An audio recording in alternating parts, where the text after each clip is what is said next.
नमस्कार मित्रांनो, बघा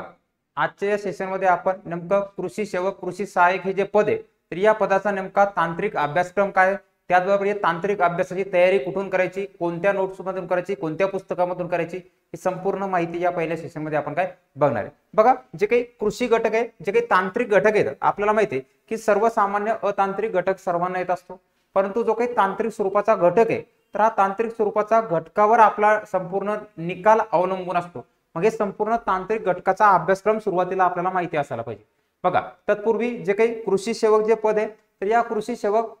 पदाचा नेमका पगार किती असतो, याच्या नेमक्या पात्रता काय हे सुद्धा आपण बघणार आहे। बघा की हे जे पद आहे तर या पदाचं काय कृषी सेवक असं म्हटलं तर सुरुवातीला जे काही वेतन जर बघितलं आपण कृषी सेवक तर याचं वेतन 16,000 रुपये प्रति महिन्याला तुम्हाला असणार आहे। याचे शैक्षणिक पात्रतेचा विचार केला कृषी सेवक, बघा तर सुरुवातीला कृषी सेवक असतो, नंतर तो काय कृषी सहाय्यक होतो। बघा काय होतं, नंतर तो कृषी सहाय्यक होत असतो। बघा की निश्चित वेतन 16,000 प्रति महिना आहे। शैक्षणिक पात्रतेचा विचार केला संवैधानिक कृषी विद्यापीठाची पदविका, लक्षात घ्या जे काही UGC ने दिलेलं हे आहे तर यामध्ये असणारी कृषी विद्याची पदविका तुमच्याकडे असली पाहिजे किंवा पदवी, लक्षात घ्या, अथवा पदवी किंवा कृषी विषयातील उच्च शैक्षणिक जे काही अर्हता आहे, जे काही पात्रता आहे या पात्रता इथं असल्या पाहिजे। महत्वाची बाब मध्ये शैक्षणिक अर्हतेच्या शेवटच्या वर्षात अभ्यासक्रम पूर्ण करीत असलेले उमेदवार अर्ज करण्यास पात्र राहणार नाही। एखादं म्हटलं बा मी लास्ट इयरला आहे, तो अर्ज सादर करू शकतो का, नाही, तर तो त्या ठिकाणी अर्ज सादर करू शकणार नाही। उपरोक्त म्हणजे नमूद केलेल्या शैक्षणिक अर्हतेशिवाय अर्ज करणारे उमेदवार काय निवडीसाठी विचारात घेतला नाही, म्हणजे जी तारीख दिलेली आहे त्या संबंधित तारखेमध्ये तुम्हाला काय त्या ठिकाणी अर्ज सादर करायचा। बरं, दुसरं महत्वाचं निवड जेव्हा झाली तर निवड झाल्यामध्ये कोणती महत्वाची बाब आहे, ज्याची निवड झाली याची सुरुवातीला कृषी सेवक पदी प्रथम वर्ष, लक्षात घ्या 3 वर्ष येतं तर 3 वर्षापैकी जे काही प्रथम वर्षासाठी तो कोण असणार आहे, तो कृषी सेवक असणार आहे। त्याचं जर काम चांगलं समाधानकारक असलं तर पुढील 2 वर्षासाठी दरवर्षी पुनर्नियुक्ती केली जाईल, लक्षात घ्या पुनर्नियुक्ती, पुन्हा कृषी म्हणजे त्या ठिकाणी पुनर्नियुक्ती केली जाईल आणि त्यानंतर प्रत्यक्ष कामाचा 3 वर्षाचा राहील, लक्षात घ्या 3 वर्ष, आणि या 3 वर्षाच्या कालावधी जर समाधानकारक वाटला, जर चांगला वाटला, योग्य ती कामगिरी त्याने पूर्ण केली तर त्या उमेदवारास काय उपलब्ध प्रमाण आवश्यकतेनुसार कृषी सहाय्यक या नियमित पदावर नियुक्ती करण्यात येईल। बघा सुरुवातीला काय असणार तो कृषी सेवक असणार आहे, 3 वर्ष चांगली समाधानकारक कामगिरी केली तर त्या ठिकाणी काय त्याला हे होणार आहे। क्लिअर, अशी पात्रता आहे। आता नेमका जो अभ्यासक्रम बघतोय आपण, या अभ्यासक्रम बघताना कोणते घटक येतात की जे काही तांत्रिक घटक आहे, लक्षात घ्या CBT स्वरूपाचा पेपर होतो, CBT कम्प्युटर बेस्ड स्वरूपाची टेस्ट आहे। हा पेपर कोण राबवतो, हा IBPS द्वारे परीक्षा घेतली। मागचे जर पेपर बघितले आपण तर हे कृषी सेवक कृषी सहाय्यक जे पद आहे तर ही भरती प्रक्रिया IBPS ने घेतली होती। यामध्ये महत्वाची बाब लक्षात घ्यायची की यामध्ये जे काही विद्यार्थी पेपर देणार तर त्यांना या ठिकाणी काय 45% गुण असले पाहिजे, लक्षात घ्या किती, किमान 45% गुण प्राप्त करणे आवश्यक, म्हणजे काय क्वालिफाईंगचा जो क्रायटेरिया आपण म्हणतोय तर हा तुम्हाला काय 45% तरी असलं पाहिजे, तेवढे तुम्हाला त्या लिस्टमध्ये तुम्हाला नाव येणार आहे। बघा मग अभ्यासक्रम बघितला आपण की एकूण अभ्यासक्रम बघताना तुम्हाला प्रश्न किती असणार आहे, प्रश्न तुम्हाला 140 प्रश्न असतील, लक्षात घ्या एकूण प्रश्नांची संख्या आहे तुम्हाला 140 प्रश्नांची संख्या आहे आणि गुण किती आहेत 200 गुण आहेत। या ठिकाणी तुम्हाला 200 गुण आहेत। मग यामध्ये मराठीवर तुम्हाला 20 प्रश्न विचारले जातील 20 मार्कांसाठी, इंग्रजीवर आहे 20 प्रश्न, सामान्य ज्ञान 20 प्रश्न, बुद्धिमत्ता चाचणी जो आहे तर याच्यामध्ये गणित बुद्धिमत्ता इथं असणार तुम्हाला 20 प्रश्न, अशा स्वरूपाचं तुम्हाला याचं हे आहे। आणि कृषी विषय जो आहे तर हा कृषी विषयावर तुम्हाला 60 प्रश्न विचारले जातील, असे काय 60 प्रश्न तुम्हाला विचारले जाणार, म्हणजे एकूण विचार जर केला आपण, बघा एकूण विचार करता की या ठिकाणी तुम्हाला 40 प्रश्न जे आहेत फक्त 40, बघा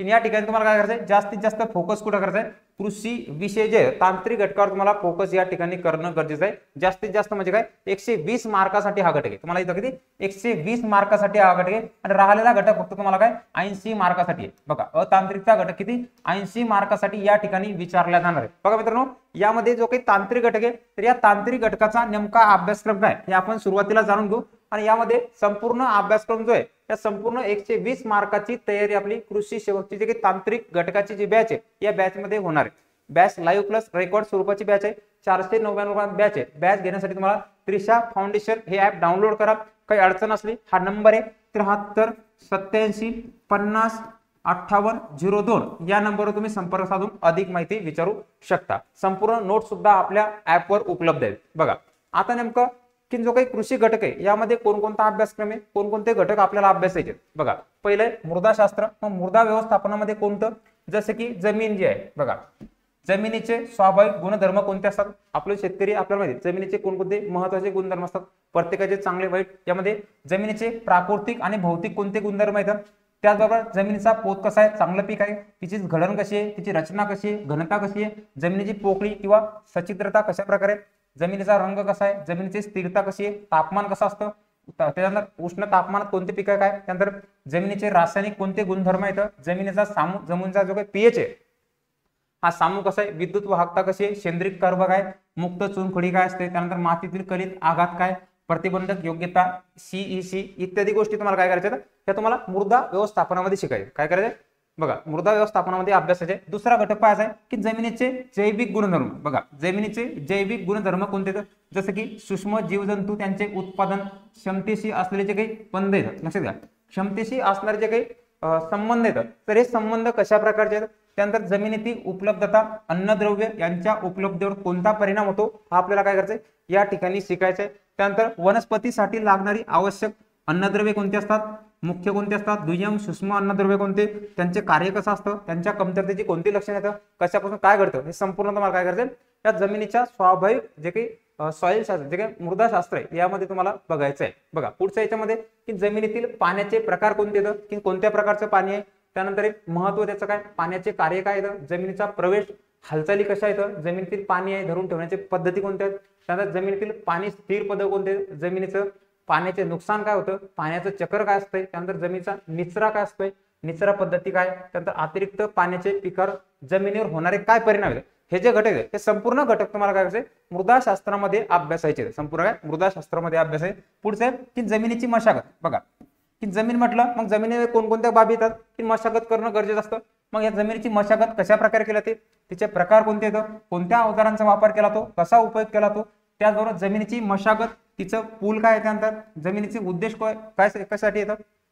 काय फायदे येतं, कामाचे प्रकार आहेत, त्यासाठी लागणारी निरनिराळी कोणकोणती अवजार आहेत, संपूर्ण जे घटक येतात संपूर्ण घटकावर तुम्हाला काय या ठिकाणी मृदाशास्त्रामध्ये प्रश्न विचारले जातात. बघा हा जो घटक आहे हाच घटक तुम्हाला ग्रामसेवक जो काही तांत्रिक घटक आहे या घटकामध्ये कॉपी पेस्ट आहे. बघा या ठिकाणी काय हा कॉपी पेस्ट आहे. ज्या विद्यार्थ्यांनी ज्यांनी माझे ग्रामसेवकचे जे लेक्चर बघितले त्यांना माहिती आहे की कशा प्रकारे आपण हे संपूर्ण हाताळलेले विषय आणि कशा प्रकारे त्याला विद्यार्थ्यांना त्याचा फायदा झालाय. युट्यूबवर तुम्ही संपूर्ण व्हिडिओ बघू शकता. बघा पुढचा आहे की माती परीक्षणाचं काय महत्व आहे. बघा की माती परीक्षण आहे की माती बघितली, माती परीक्षणाचा उद्देश कोणते, महत्व, जमिनीचं व्यवस्थापन कसं आहे, जमिनीची धूप कशी आहे, जमिनीची धूप होण्याची कोणते कारण आहेत, त्यानंतर धुपीचे निरनिराळे प्रकार कोणते, त्यापासून नुकसान काय होते, मग यासाठी आपण काय थांबवण्यासाठी काय उपाय केले पाहिजे, म्हणजे त्या ठिकाणी तुम्ही कृषी उद्योग झाले तर त्या ठिकाणी तुम्ही काय उपाय करू शकता हे इथं अभ्यासायचे. त्यानंतर भूमी जलसंधारणाच्या पद्धती कोणत्या आहेत, ज्यामध्ये व्यवस्थापन पद्धती काय असतं, यांत्रिकी पद्धती काय, भू सुधारणा व त्याच्या संरक्षणा पद्धती कोणत्या आहेत,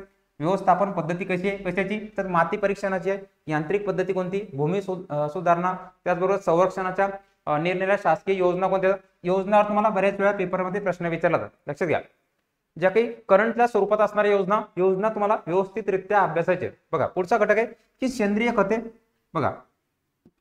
की सेंद्रिय खतामध्ये सेंद्रिय खताचे प्रकार कोणते, त्याचे कोणकोणते गुणधर्म असतात, शेणखत काय, त्यानंतर सुधारलेल्या पद्धती कोणत्या आहेत, कंपोस्ट खत काय असते, कंपोस्ट खत बनवण्याच्या कोणत्या पद्धती आहेत, त्यानंतर जैविक खते कोणते, अजैविक कोणते खते, हे संपूर्ण तुम्हाला काय माती परीक्षण महत्वाच्या उद्देशामध्ये तुम्हाला संपूर्ण शिकायचं आहे. बघा त्यानंतर पुढचा घटक याच्यामधला की रासायनिक खतांचे प्रकार कोणते, त्याचा वापर कसा होतोय, रासायनिक खताचा कार्यक्षमता होण्यासाठी निरनिराळे कोणकोणते उपाययोजना राबवल्या जातात, त्याचबरोबर रासायनिक खतांची कार्यक्षमता काय असते, त्यानंतर हे वाढवण्यासाठी खतांचा वापर कशा प्रकारे होतो, त्याचबरोबर रासायनिक खतांचा समतोल स्थिरता कशी राखली जाते आणि नेमक्या खत देण्यासाठी कोणकोणत्या पद्धती वापरल्या जातात आणि खते घालताना कोणती आपण काळजी बाळगली पाहिजे, हा संपूर्ण घटक आहे. हा संपूर्ण तुम्हाला या ठिकाणी अभ्यासायचा आहे. बघा पुढचं आहे कोरडवाहू संदर्भामध्ये सेम की कोरडवाहू क्षेत्राचं व्यवस्थापन, पाणलोट क्षेत्र आहे ज्या ठिकाणी पाणी पडत नाही त्याला कोरडवाहू म्हटलं जातं. यामध्ये कोरडवाहू शेतीमधील सहभाग आहे, त्यामध्ये महत्वाचं जसं की पाणी अडवा, पाणी जिरवा ही जी कार्यक्रम आहे, त्यानंतर पाणलोट क्षेत्राच्या पिकासाठी काही सामाजिक वनीकरण आहे, झाडांची लागवड संदर्भात मृदा संधारण विभाग आहे की मृदा संदर्भ कशा प्रकारे कार्य करतो, त्यानंतर फलोत्पादन विज्ञान आहे की त्या ठिकाणी काही ठिकाणी फळबाग लागवडीसाठी महत्वाच्या योजना राबवल्या जातात. आणि या ज्या काही सेवाभावी ज्या काही एनजीओ आहेत या सेवाभावी संस्था आहेत त्या संपूर्ण संस्थांचा या ठिकाणी कशा प्रकारे सहभाग असतो हे अभ्यासाचं आहे. आणि पुढचा घटक आहे जमिनीचा आणि पाणी देण्याचा संबंध आणि पाणी देण्याच्या पद्धती, ज्यामध्ये जसं की तुषार सिंचन काय, ठिबक सिंचन काय, अभयारण्य सिंचन पद्धती काय, हे जे घटक आहेत हे घटक तुम्हाला कृषी सेवक कृषी सहाय्यकला सुद्धा येतं. त्याचबरोबर ग्रामसेवक भरतीच्या तांत्रिक घटकामध्ये सुद्धा हा संपूर्ण अभ्यासक्रम आहे, सविस्तर अभ्यासक्रम आहे, तिकडे सुद्धा तुम्हाला हाच अभ्यासक्रम करायचा आहे. म्हणजे तुम्हाला या बॅच मधून आणि याच्यामधून तुम्हाला दोन्हीची तयारी होणार आहे. क्लिअर. बघा पुढचं आहे पीक संवर्धन म्हणजे काय. बघा की आपण पीक येत आहे, मग पीक आल्यानंतर संवर्धन झालं पाहिजे. मग संवर्धन करणे कोणती काळजी घेतली पाहिजे, जसं की पीक संवर्धनामध्ये पिकांचं वर्गीकरण, हवामान आणि हंगाम आहे, त्याच हंगामामध्ये पिकांचं आहे, हा जरा पहिला घटक. त्याचबरोबर संवर्धनासाठी कोणतं बियाणे निवडायचे, बियाणाचे गुणधर्म काय, बियाणाच्या उगवण्याच्या लागवण्याच्या पद्धती कोणत्या, ह्याच्या आवश्यक बाबी आहेत. संपूर्ण अभ्यासाच्या बाबी तुम्हाला अभ्यासक्रम दिले, हा आपल्याला अभ्यासाचे. पुढचा घटक आहे पिकांच्या वाढीसाठी लागणाऱ्या आवश्यक गोष्टी कोणत्या, जसं की जमीन आहे, पाणी आहे, हवामान आहे, हा घटक. तृणवर्गीय पिके काय, कडधान्याची वर्गीय पिके काय, गळीत धान्य कोणते येतं, हिरवळीचे खताचे कोणते येतं, त्यानंतर रोग नियंत्रण कीड नियंत्रण सर्वसाधारणपणे कोणती तत्व आहेत, जैविक कीड नियंत्रण काय, रोग नियंत्रण काय, एकात्मिक कीड रोग नियंत्रण कार्यक्रम कशा प्रकारे राबवला जातो, कीटकनाशक आहे, बुरशीनाशकाचा अभ्यास आहे, त्यानंतर साठवलेल्या धान्यातील किडी आणि त्यांचे नियंत्रण आहे. हे संपूर्ण जे घटक आहे संपूर्ण बघा पीक संवर्धनामध्ये करायचे. आणि पुढचा घटक आहे बीजोत्पादन तंत्र प्रणालीकरण, त्यानंतर विलगीकरण, संकर कार्यक्रम आणि बीजोत्पन्नाचे टप्पे, हे जे घटक आहेत हे तुम्हाला संपूर्ण बघायचे. पुढचा घटक आहे पीक संवर्धनाचे पूरक उद्योग. बघा की पिका व्यतिरिक्त दुसरे कोणते उद्योग आहेत, यामध्ये निरनिराळ्या काही पीक पद्धती उद्योग स्वरूपामध्ये. पिकांचं पाणी व्यवस्थापनाचं म्हणजे काय हे अभ्यास माहिती येते, तिचं महत्व काय, जसं की विहिरीतील पाणी मोजणे, विहिरीची क्षमता काढायची, किती पाणी आहे, पाण्याच्या वेळा ठरवायचे, निकष असतात, सकाळी द्यायचं दुपारी द्यायचे, पाण्याच्या निर्णय पद्धतीचा अभ्यास आहे. त्यानंतर आळंबी उत्पादने. बघा आळंबी स्वरूपात उत्पादनाचं कोणतं तंत्रज्ञान आहे, खाण्याचा योग्य अळंबीचा अभ्यासाचं वर्गीकरण आहे, आळंबी उत्पादनासाठी आवश्यक असणारं कोणतं साहित्य काय काय असलं पाहिजे, याच्याविषयी संपूर्ण माहिती काढणे आणि विक्री प्रक्रिया संपूर्ण टिकवणं, हे संपूर्ण बघा जे काही पीक संवर्धन आहे. म्हणजे सुरुवातीला तुम्हाला आळंबी जो आहे त्या आळंबीचं उत्पादन करण्यासाठी तुम्हाला त्याचं संवर्धन करायचं आहे, या पिकाचं संवर्धन करून नंतर तुम्हाला काय त्याला पूरक उद्योग करायचा आहे. अशा प्रकारे काय विक्री प्रक्रिया आणि टिकवणे संपूर्ण बाबी तुम्हाला या घटकामध्ये अभ्यासणं गरजेचं आहे. आणि अशा प्रकारे तुमचा हा अभ्यास नाही. बघा त्यानंतर रेशीम उत्पादनाची ओळख. मग काय रेशीम उत्पादन ओळख आहे, हा घटक आहे. त्यानंतर उद्यान विद्या हॉर्टिकल्चर ज्याला म्हटलं जातं की उद्यान विद्या, रोपवाटिका, फळबाग व्यवस्थापन, महाराष्ट्राच्या हवामानानुसार पडलेले विभाग कोणते आहेत, फळबाग या सूची करण्यासाठी आवश्यक बाबी काय, पर्जन्यमा काय असते, तापमान, आर्द्रता, जमिनीची निवड कशी असली पाहिजे, त्यानंतर योग कोणत्या जातीची निवड असली पाहिजे, पाणी पुरवठा असला पाहिजे, बाजारपेठा काय असल्या पाहिजे, हा घटक आहे. त्यानंतर फळबाग लागवड व्यवस्था, पाणी आहे, खतं देण्याच्या कोणत्या पद्धती आहेत, त्यानंतर सेंद्रिय खताचा निर्यातक्षम फळांच्या निर्मितीमध्ये काय महत्व आहे, त्यानंतर आंतरमशागत काय, पाण्याचा निचरा करण्याच्या पद्धती कोणत्या आहेत, तणाचा बंदोबस्त काय असते, जसं की बहर धरणे पद्धती, मृदा हस्त हे काय, आंबे बहार छाटणी काय, आंबे कधी असते, वहन देण्याचा उद्देश कोणता, त्याच्या पद्धती कोणत्या, हे जे घटक आहेत हे संपूर्ण घटक तुम्हाला काय तांत्रिक घटकामध्ये अभ्यास आहे. पुढचे फुलधारणेच्या सवयी, त्यानंतर फुलधारणेवर होणारे काय परिणाम आहेत, त्यानंतर हवामानावर रासायनिक द्रव्य अवस्था काय असतात, फळांची विरळणी काय, पक्वता काय, काढणी अवस्था, ओळखणे, प्रतवारी, पॅकिंग, मार्केटिंग, विक्री, संपूर्ण बाबी तुम्हाला इथं अभ्यास आहे. बघा त्यानंतर कोरडवाहू फळांचे व्यवस्थापन कसं असतं, महाराष्ट्राच्या समशिस्त उष्णकटिबंधीय आणि फळ झाडांची लागवड कशी असते, फळ पिका रोगावरचं नियंत्रण, कीड नियंत्रण कसं करायचं, शासनाच्या फळबाग लागवडीच्या कोणत्या योजना आहेत, जे काही आपण म्हणतो फुंडकर वगैरे असणारी योजना. त्यानंतर रोपवाटिका व्यवस्थापन कसं असतं की जसं की भाजीपाला, फुलांची झाडे, अभिवृद्धीचे प्रकार, बियांपासून शासकीय अभिवृद्धी पद्धती, फायदे कोणते असतात, तोटे कोणते असतात. त्यानंतर मातृवृक्षाचे महत्व, त्याची निगा कशी राखली जाते, हरितगृह वायू काय, तुषारगृह काय, आधुनिक शेतीतील महत्व कोणतं आहे, आकार काय त्याची उभारणी काय, हे जे घटक आहेत हे संपूर्ण घटक तुम्हाला इथं अभ्यासाचे आहेत. बघा पुढचं आहे की उद्यान विद्यामध्ये भाजीपाला आणि फुलांचे उत्पादन, मग भाजीपाल्याचं वर्गीकरण काय, भाजीपाल्याची लागवड कोणती असली पाहिजे, भाजीपाल्याच्या फळबागा, तेलवर्गीय भाज्या कोणत्या, शेंगावर्गीय भाज्या कोणत्या, शेंगा येणाऱ्या भाज्या कोणत्या, त्यानंतर कंदवर्गीय म्हणजे जे काही कांदा वगैरे असणारे आलू आहे कंदवर्गीय, गोबी वर्गीय गोबी असणारे भाज्या कोणत्या, बहुवर्गीय भाज्या कोणत्या, हे घटक तुम्हाला अभ्यासाचे. पुढचे फुलशेती महत्व, लागवडीत असलेले भाव. बघा झेंडू जे काही गुलाब, मोगरा जे फुलं आहेत आपण याचं काय महत्व आहे, काय वाव आहे. त्यानंतर पुष्प उत्पादनात अवलंबल्या जात असणाऱ्या खास बाबी, हरितगृहातील फुलशेती, आपण सेल टाकून जे म्हणतोय की त्या ठिकाणी कशा प्रकारे लागवड केली जाते, त्यांची निवड कशी असली पाहिजे, त्याची तयारी कशी असली पाहिजे. त्यानंतर फुलांच्या अभिवृद्धीच्या पद्धती कोणत्या, फुलं झाडांसाठी लागवड कोणती केली पाहिजे, फळे आणि भाजीपाला टिकवण्यासाठी कोणकोणत्या पद्धती राबवल्या पाहिजे, हा संपूर्ण अभ्यासक्रम तुम्हाला याच्यामध्ये दिलेला आहे. बघा पुढचा आहे कृषी विस्तार, कृषी संदर्भाची माहिती, अत्यंत साधा सोपा सरळ असा घटक आहे. बघा आताच्या तरुण याच्यामध्ये असणारा अत्यंत आपल्या टेक्नॉलॉजी याच्यामध्ये अत्यंत साधा सोपा विषय की कृषी विस्तार, ऍग्री एक्सटेन्शन काय की मूल काय तत्व कोणते तर वैयक्तिक कसा संपर्क म्हणजे आपण एखाद्या ठिकाणी जातो शेतकऱ्याला कशी माहिती करतोय काय करतोय कोणकोणत्या साधनावर कृषी संदर्भात माहिती देतोय किंवा माहिती कशी पोहोचवली पाहिजे या बाबतीमध्ये संपूर्ण अभ्यास तुम्हाला काय कृषी विस्तारमध्ये करायचा बघा यामध्ये की मूल्य तत्व कोणते तर शेताच्या घरी जायचंय दूरध्वनीवरील चर्चा कशी असते फोन लावून कसं सांगतो आपण हे घेतो हा औषधी मारा वैयक्तिक चर्चा असतो प्रत्यक्ष भेटून त्यानंतर कार्यालयाने काही भेटा असतात गट संपर्क कशा राबवतात त्यानंतर काही प्रात्यक्षिक नमुना दाखवावा लागतात की काही शैक्षणिक सहल असतात काही गटचर्चा करलेल्या असतात